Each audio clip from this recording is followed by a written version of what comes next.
Throughout my 6 years of full-time traveling, I heard loads of things about the Central Asian country called Uzbekistan. Some people said it was one of the most beautiful countries they had ever seen, while others said that the locals were friendlier than anyone they had ever met. Understandably, I've been wanting to visit this country for literally years, and now that I finally got the chance, I decided to make this video where I'll tell you everything you need to know about this gorgeous place before actually coming here. Welcome to one of the coolest Central Asian countries, Uzbekistan.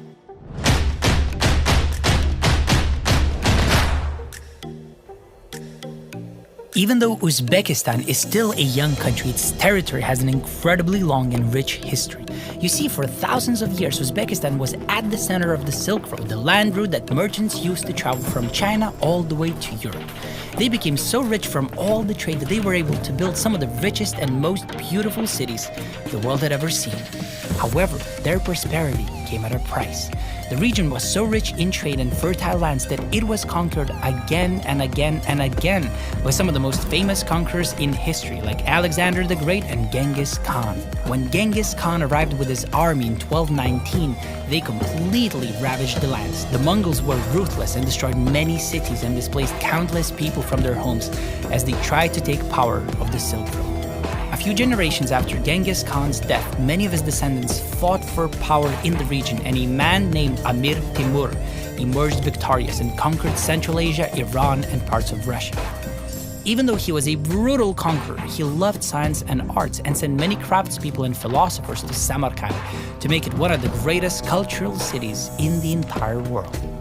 After the death of Amir Timur, the Uzbek nomads began to take control in Central Asia, and by the start of the 16th century, they conquered the region. But because of never-ending wars and the decline of the Silk Road, their once prosperous lands fell into a state of disrepair. Some centuries later, Uzbekistan ended up becoming part of the Soviet Union, which was a time of Russification of Uzbekistan. By the 1980s, however, Moscow's strict control in Uzbekistan, mixed with their attempts to uproot Uzbekistan's ancient Islamic tradition, led to a strong sense of nationalism in the Uzbek people, and they wanted to run their own country. Finally, they got their wish and declared their independence in August 1991.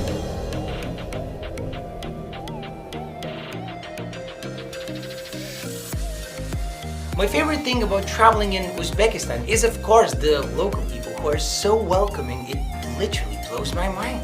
Welcome to Uzbekistan, my friend. Welcome.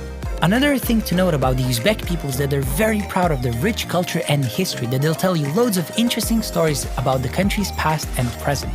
They also have a real passion for traditional Islamic arts, and they're doing a wonderful job of restoring old palaces and mosques to their former glory, creating Islamic-style paintings and hand-stitching and knotting absolutely incredible embroidery and silk carpets. Ask any Uzbek artist about their trade and you can watch their eyes light up as they tell you all about their ancient craft. Cheers to the wonderful people of Uzbekistan.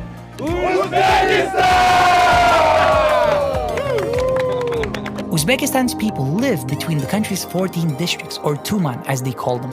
While millions of Uzbeks live in the major cities like Tashkent, Bukhara, Samarkand, and Khiva, most of the population lives in these small, traditional rural communities with their entire families.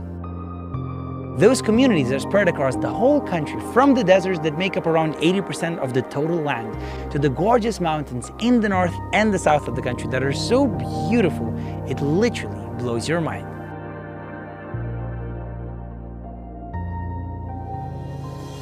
About 93% of the Uzbekistan people practice Islam, and it has been the dominant religion since the 7th century. The mosques in Uzbekistan are unreal, as they show the country's long history and love of beauty, and everyone you visit here is more stunning and special than the last. Uzbeks are people of tradition in many ways, including sports. One of the favorite sports in the rural communities is an incredibly unique and ancient folk tradition that you've probably never heard of. The equestrian sport called kupkari was a game invented in the 10th century and is extremely popular in Central Asia. It's even said that Genghis Khan used this sport to train his soldiers for war. It's traditionally played in a large group with a dead, headless goat, and the goal is to grab the goat from off the ground and ride far away from the other players without losing the goat or falling off the horse. Villages all over Uzbekistan come together every spring to watch the kupkari and, of course, eat lots of plov. Speaking of plov, let's talk about Uzbekistan's food. There's a little